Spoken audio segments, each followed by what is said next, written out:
Intelligence वाले मुझे हथकड़ी समेत एक तरफ लेकर चले। कई एक बरामदों की भूल भुलैयों में से गुजार कर ये लोग मुझे एक कमरे में ले गए, जहां उन्होंने मेरी आंखों की पट्टी खोल दी। छत के साथ 2 रस्से लटक रहे थे और दीवार के साथ लोहे का एक स्ट्रेचर नुमा शिकंजा पड़ा था। मुझे दी जाने वाली अजियतों का अलमनाक बाब शुरू होने वाला था। जालंधर इंटरोगेशन में मुझे जो अजियतें दी गईं, उन्हें याद करके आज भी मेरी रूह कांप उठती है। मेरे जिस्म को आहनी शिकंजे में फंसा कर कसा गया। सारा दिन मुझे छत से उल्टा लटकाए रखा गया। मेरे जिस्म में पानी दाखिल करके पेट को बजाते तो मेरी चीखें निकल जाती। नाजुक हिस्सों को जलते सिगरेटों से दागा गया। मैं बेहोश हो जाता तो मेरे होश में आने का इंतजार किया जाता। होश में आता तो तशद्दुद का बहीमाना सिलसिला दोबारा शुरू हो जाता। मेरी हालत इतनी नाजुक हो गई कि मैं मौत की दुआएं मांगने लगा। लेकिन इन तमाम अजियतों के बावजूद मैंने उन्हें वो मालूमात न दी जो वो मुझसे हासिल करना चाहते थे, यानी ये कि मेरे साथी भारत में कहां पर हैं, उनका खुफिया कोड क्या है। मैंने एक ही रट लगाए रखी कि मैं रजाकाराना तौर पर अकेला ही जासूसी करने भारत आया था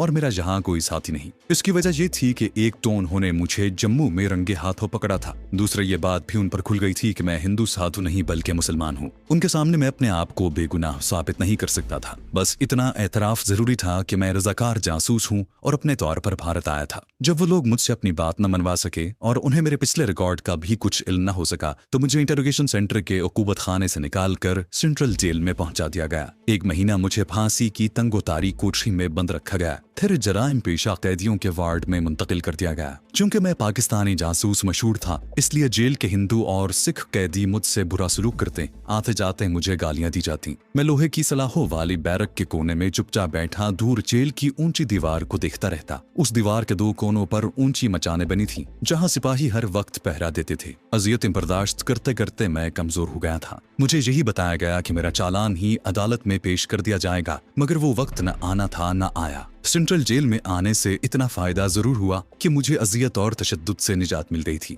दूसरे यहाँ पतली दाल और जली हुई रोटियां ही सही, लेकिन 2 वक्त खाने को मिल जाता। मेरी खोई हुई ताकत बहाल होना शुरू हो गई। यूं ही 3 महीने गुजर गए। इस दौरान में मैंने वहां से फरार की कई तरकीबें सोची, मगर उन पर अमल न कर सका। एक तो मैं अकेला था, उसके अलावा मुझ पर हर वक्त कड़ी नजर रखी जाती। रात को बैरक के बाहर भी मुसल्लाह पहरेदार गश्त करते रहते थे। मुझे महसूस होता कि जेल के अंदर भी पहरेदारों की निगाहें मेरी मुसलसल निगरानी कर रही हैं। जेल का सुपरिटेंडेंट एक हिंदू टेकराम शर्मा था, जो जाहिर है संगदिल इंसान था और कैदियों को खुद अपने दफ्तर में बुलाकर बेद से पीटता था। गाली हर वक्त उसकी जबान पर रहती थी। मेरे साथ उसका सलूक इतना बुरा नहीं था। गाली गलौज कर लेता, मगर उसने मुझ पर कभी हाथ नहीं उठाया था। साफ लग रहा था कि उसे ऊपर से हिदायत मिली है कि मेरे साथ नरमी का बर्ताव किया जाए। शायद हुक्काम बाला को अभी तक यकीन नहीं था कि अगर मेरा कोई जासूस साथी है तो वो किसी न किसी रूप में मुझसे मुलाकात करने जरूर आएगा। हफ्ते में एक रोज जब मुलाकात का वक्त आता तो मुझे बैरक से निकाल दिया जाता और पहरेदार जानबूझकर इधर उधर हो जाते। मैं उनकी इस चाल को बखूबी समझ रहा था,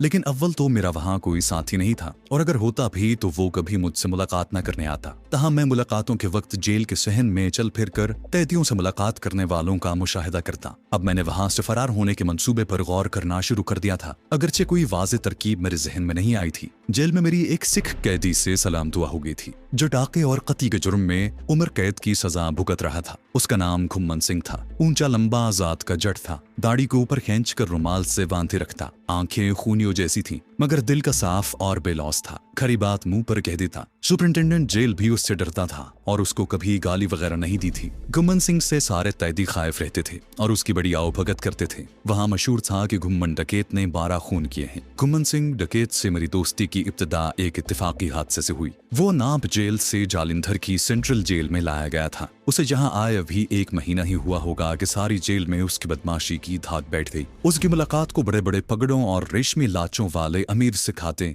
और उसे हर रोज बाहर से खाना भी पहुंच जाता था। और जब कभी उसे शराब मिल जाती तो नशे में बदमस्त होकर वो बड़ा उधम मचाता। घुम्मन सिंह डकैत ने एक रोज शराब के नशे में सुपरिटेंडेंट जेल शर्मा को गाली देकर कहा कि अगर उसने उसके खिलाफ शिकायत की तो वो जेल में रहकर भी उसके सारे खानदान को कत्ल करवा देगा। शर्मा डर गया और घुम्मन सिंह डकैत के सामने आने से हमेशा गुरेज करता। एक दिन बारिश के बाद मौसम खुला तो घुम्मन सिंह डकैत बैरक से निकलकर पीपल के दरख्त तले ईंटों के चबूतरे पर बैठता। वो कैदी उसकी पिंडलियां दबाने लगे। घुम्मन सिंह डकैत अपनी दाढ़ी को बांट कर रुमाल में बांधकर ऊपर चढ़ा रहा था कि अचानक उधर से मेरा गुजर हुआ। घुम्मन सिंह डकैत की पुश्त मेरी तरफ थी। मैंने देखा कि पीपल के तने में से एक काला सांप निकलकर घुम्मन सिंह की तरफ बढ़ रहा है। जो दो मुशक्कती घुम्मन सिंह की चापी कर रहे थे उनकी नजर भी सांप पर न पड़ी। मैं बेख्तियार चिल्लाया, घुम्मन सिंह या सांप। घुम्मन सिंह अपनी जगह से उछला, मगर इतने अरसे में सांप उसे डस चुका था। पहले तो सिंह को पता ही न चला कि मुशक्कती भाग गए। सांप ने घुम्मन सिंह की रान पर डसा था। वो तहमत उठाकर अपनी रान को देखते हुए बोला, ओए डंग मार गया ओए। सांप का जहर अपना असर दिखाने लगा था। घुम्मन सिंह को चक्कर आ गया। वो बैठ गया और जहां सांप ने काटा था उस जगह अपनी पगड़ी उतार कर बांधने की कोशिश करने लगा। मैं लपक कर उसके पास आ गया। मेरे पास सीधा कर दिया हुआ सांप का मनका उस वक्त भी मौजूद था। मैंने उसे चीथड़े में लपेट कर अपने बाजू के साथ बांध रखा था। बुरे से बुरे हालात में भी मैंने उस मनके को अपने से जुदा नहीं किया था। उसके बारे में हर किसी को मैंने यही बताया था कि ये काला पत्थर मेरी वालिदा की निशानी है, जो उन्होंने मरते वक्त मुझे दी थी, और कहा था कि इसे अपने से कतई जुदा न करना। खुदा जाने क्यों ये सुनकर किसी ने मुझसे उस मनके के बारे में फिर कोई सवाल न किया। मैंने इंटरोगेशन सेंटर में जानलेवा तशद्दुद बर्दाश्त किया। उस वक्त भी ये मनका मेरे पास ही रहा। मैंने घुम्मन सिंह को लेट जाने का कहा और बाजू पर बंधा चीथड़ा खोलकर मनका निकालकर घुम्मन सिंह की रान पर उस जगह रख दिया जहां सांप ने काटा था। वहां शोर मच गया। टैदी जमा हो गए। सिपाही और पहरेदार भी आ गए। मैंने ये कहकर किसी को करीब न आने दिया कि मैं सुलेमानी मनके पर दम पड़कर सांप का जहर जायल करने की कोशिश कर रहा हूँ। सीधा के सांप का मनका इंतहाई सरीउल असर था। उसने देखते ही देखते सांप का सारा जहर चूस लिया। घुम्मन सिंह को बैरक में ले जाकर लिटा दिया गया। सुपरिंटेंडेंट जेल और वार्डन भी आ गए। घुम्मन सिंह का बयान और मेरे अलावा मुशक्कती कैदियों की भी शहादतें कलमबंद की गईं। घुम्मन सिंह को गर्म दूध पिलाया गया। शाम तक वो बिल्कुल ठीक हो गया। इस वाक्य ने घुम्मन सिंह को मेरा गर्विदा बना दिया। आदमी बहादुर और दिल का खरा था। एक रोज कहने लगा, करमदीन तुम नौजवान हो, अगर तुम सचमुच पाकिस्तानी जासूस हो तो मुझे बता दो। मेरा बाहर बड़ा असर रसूख है, मैं तुम्हें यहाँ से निकलवा दूंगा। मैंने अपना नाम करमदीन बताया हुआ था। मैं अपना राज कभी उस पर जाहिर नहीं कर सकता था। मैंने उसे भी वही मनगढ़ंत कहानी सुनाई कि मैं पाकिस्तानी जरूर हूँ, मगर भारत की सैर करने और भारतीय फिल्में देखने की लालच में सरहद पार करके जहाँ गया। तमिलनाडु तक घूमता फिरता रहा। जम्मू में पुलिस को मुझ पर शक हुआ तो साधु का भेष बदल लिया। कश्मीर की सैर करने का इरादा था कि पुलिस ने पकड़ लिया। घुम्मन सिंह मुझे अपनी लाल लाल आंखों से घूर रहा था। मुस्कुराया और बोला, आदमी तुम बड़े पक्के हो। फिर मेरे कांधे पर हाथ मारकर बोला, करमदीन कुछ भी हो, आसी तुम्हारे यार हैं, तुमने हमारी जान बचाई है, हम तुम्हारे जरूर काम आएंगे। घुम्मन सिंह को बाहर से जो खाना आता वो मुझे उसमें जरूर शरीक करता, मगर मैं इससे ताल्लुकात उस्तवार करने के बारे में बड़ा मोहतात था। अपने तौर पर मैं वहां से फरार होने की तरकीबों पर गौर करता रहता। एक दिन मैं अपनी बैरक वाली कोठी में बाहर बैठा धूप सेंक रहा था कि जेल का असिस्टेंट वार्डन दो हवालदारों के साथ एक बदहाल कैदी को घसीटे हुए लाया और मेरे साथ वाली कोठरी में उसे धक्का देकर गाली दी और कहा, जहां से अब तेरे पाकिस्तान का सदर भी तुझे निकाल नहीं सकेगा। ये कहकर वो लोग चले गए। पाकिस्तान का नाम सुनकर मेरे कान खड़े हो गए। मैंने साथ वाली कोठरी में जाकर देखा कि एक उधेड़ उम्र का मगर मजबूत डील डोल वाला आदमी, जिसकी खुशखशी दाढ़ी थी और जिसने शलवार कमीज पर गर्म स्वेटर पहन रखा था, फर्श पर आंधे मुंह पड़ा था। मैंने उसका चेहरा उठाया तो उसके होंठों से खून बह रहा था और माथे पर नील के निशान थे। उसे बहुत मारा पीटा गया था। मैंने कहा, तुम कौन हो? उस आदमी ने रहम तलब नजरों से मेरी तरफ देखा और गुलूगीर आवाज में कहा, इन काफिरों से मुझे बचा लो, इन्होंने मुझे बहुत मारा है। मैंने सवाल किया, तुम्हारा जुर्म क्या है? वो बोला, ये मैं तुम्हें नहीं बता सकता, मेरी कोठरी से चले जाओ, मुझे मेरे हाल पर छोड़ दो। मैं चुपके से उठकर बाहर आ गया। मेरा जहन अभी तक सोच रहा था कि वार्डन ने ये क्यों कहा था कि जहां से तुझे पाकिस्तान का सदर भी निकाल नहीं सकता, कहीं ये पाकिस्तानी जासूस तो नहीं है। मैं उठकर दोबारा कोठरी की तरफ जाने लगा तो घुम्मन सिंह उधर से गुजरा। बोला, करमदीन ये नया रंगरूट कहाँ से आया है? मैंने अनजान बनकर कहा, मुझे मालूम नहीं, वार्डन इसे यहाँ फेंक गया है। रात को बड़ी सर्दी थी,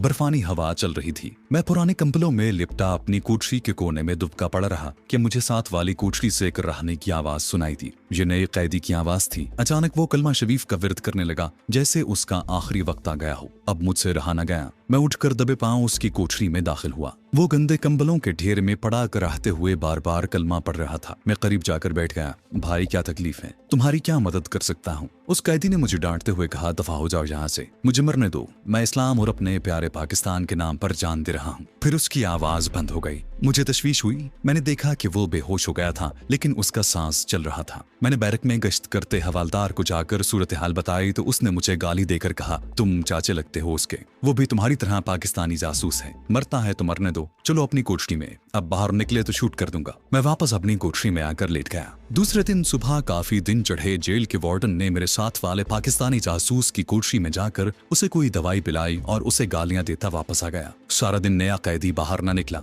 शाम को डॉक्टर भी उसका मुआयना करके चला गया। रात के वक्त नए कैदी को उठाकर जेल की डिस्पेंसरी में ले जाया गया, जहां वो सारी रात पड़ा रहा। 2 दिनों के बाद मैंने उसे जेल की डिस्पेंसरी के बाहर जमीन पर धूप में उकड़ू बैठे देखा। वो बहुत बीमार लग रहा था। पाकिस्तानी होने के नाते मुझे कुदरती तौर पर उससे हमदर्दी हो गई थी। मैंने करीब जाकर उसकी खैरियत दरियाफ्त की तो उसने गुस्सीली नजरों से मुझे देखते हुए गुर्रा कर कहा, तुम मेरा पीछा छोड़ोगे या नहीं? दफा हो जाओ, तुम वार्डन के पिट्ठू हो, तुम मुझसे कोई मालूमात हासिल नहीं कर सकते। और उसने मुझे गंदी गाली दे दी। मुझे गुस्सा तो बहुत आया मगर मैं पी गया। उसने मुझे वार्डन का पिट्ठू कहकर मेरी तौहीन की थी। शायद उसे ये पता नहीं था कि मैं भी मुसलमान हूँ और मुझ पर भी पाकिस्तान के जासूस होने का इल्जाम है। मैंने जब उसे बताया कि मैं हिंदू नहीं बल्कि मुसलमान हूँ और मुझ पर भी पाकिस्तानी जासूस होने का इल्जाम है, इस पर उस नए कैदी ने घूर कर मुझे देखा और बोला, तुम बकवास करते हो। तुम अगर मुसलमान हो भी तो वार्डन के पिट्ठू हो। तुम भारतीय हुकूमत के नौकर हो। मैं तुम्हें कुछ नहीं बताऊंगा, जाओ अपना काम करो। उस वक्त मैंने यही मुनासिब समझा कि उससे मजीद बातचीत नहीं करनी चाहिए। मैं वहां से चला आया, लेकिन मेरे दिल में उस मुसलमान कैदी के लिए हमदर्दी पैदा हो गई थी, खास तौर पर जबकि उस पर पाकिस्तानी जासूस होने का इल्जाम था। अगरचे ये नया मुसलमान कैदी मुझे अपने करीब आने की इजाजत नहीं देता था, लेकिन मैंने हौसला नहीं हारा। घुम्मन सिंह को बाहर से माल्टे आते थे। वो मुझे खाने को देता तो मैं 2 माल्टे छुपा कर रख लेता और नए मुसलमान कैदी को जाकर दे देता। आहिस्ता आहिस्ता चंद रोज के बाद उसने मुझसे बातें करनी शुरू कर दी। उसने मुझे बताया कि मेरा नाम रमजान है, मेरा घर पाकिस्तान के शहर सक्खर में है, मैं पुलिस का खोजी था। फिर पाकिस्तान बॉर्डर फोर्स ने स्मगलरों को पकड़ने के लिए मेरी खिदमत हासिल की। कुछ दिन उनके लिए काम करता रहा। अब उन्होंने मुझे जासूसी की ट्रेनिंग देनी शुरू कर दी और एक रोज मुझे एक दूसरे पाकिस्तानी जासूस के साथ बॉर्डर क्रॉस करवा कर भारत भेज दिया। लेकिन मेरी बदकिस्मती कि मैं जालंधर रेलवे स्टेशन पर पकड़ लिया गया। ये कहकर वो खामोश हो गया। फिर मेरी तरफ देखकर बोला, मैंने सुना है कि तुम भी पाकिस्तानी जासूस हो। तुमने किस तरह से बॉर्डर क्रॉस किया था? क्या तुम्हारा ताल्लुक भी पाकिस्तानी बॉर्डर फोर्स से है? मैंने अपने बारे में उससे बताना मुनासिब न समझा। बस इतना कह दिया कि मैं पाकिस्तानी जरूर हूँ मगर जासूस नहीं हूँ। मैं तो इंडियन फिल्में देखने के शौक में बॉर्डर क्रॉस करके यहाँ आ गया था। गिरफ्तार कर लिया गया। रमजान ने पूछा, तुम्हारा नाम क्या है? मैंने कहा, करमदीन। मैं गुजरांवाला का रहने वाला हूँ और मेरे बाप का खिरात का कारखाना है जहाँ मैं खिरात पर काम करता था।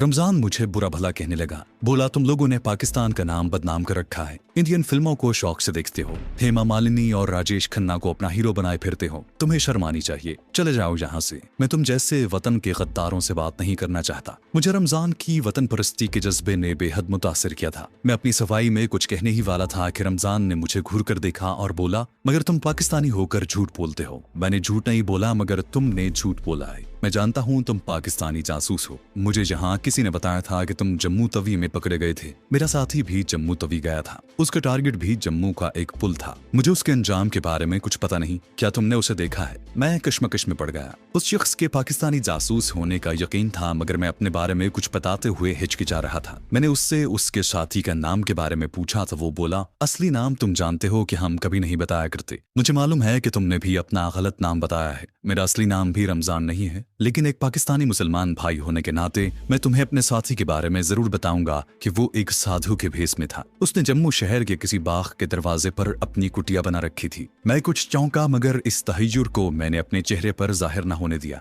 ये शख्स उस साधु के बारे में कह रहा था जिसने वाकई जम्मू शहर के कंपनी बाग के दरवाजे के पास अपनी झोंपड़ी बना रखी थी और जहाँ मैं भी जाया करता था। ये इस बात का वाज़ेह सबूत था कि रमजान वाकई पाकिस्तानी जासूस था। मुझे जम्मू वाले साधु के बारे में इल्म था कि वो वहां से फरार हो गया था और जिंदा था, लेकिन उसके बावजूद मैंने अपना राज खोलना मुनासिब न समझा और कहा, अगर तुम कहते हो कि मैं पाकिस्तानी जासूस हूँ तो ठीक है, बेशक कहो, लेकिन यकीन करो कि मैं तुम्हारे किसी साधु साथी से नहीं मिला और जम्मू के बाग में भी कभी नहीं गया। रमजान ने सर झुका लिया, फिर चेहरा उठाकर मुझे देखते हुए कहा, करमदीन, तुम्हारा जो कोई भी नाम है, मैं अगर फरार होकर पाकिस्तान पहुंच गया तो अपने महकमे में तुम्हारी सिफारिश करूंगा। तुम बहुत पुख्ता तजुर्बाकार और काबिल एतबार जासूस हो क्योंकि तुमने अभी तक मुझे अपनी असलियत के बारे में कुछ नहीं बताया, जबकि मैंने तुम्हें अपने बारे में सब कुछ बता दिया है। अच्छा, अब तुम यहाँ से चले जाओ। आदमी बदमिजाज भी था। मैं खामोशी से वहां से चल दिया। इस वाक़े के 2 रोज बाद दोपहर के वक्त वो मेरी बैरक के करीब आकर रुक गया। फिर इशारे से कीकर के दरख्त के पास जाने को कहा।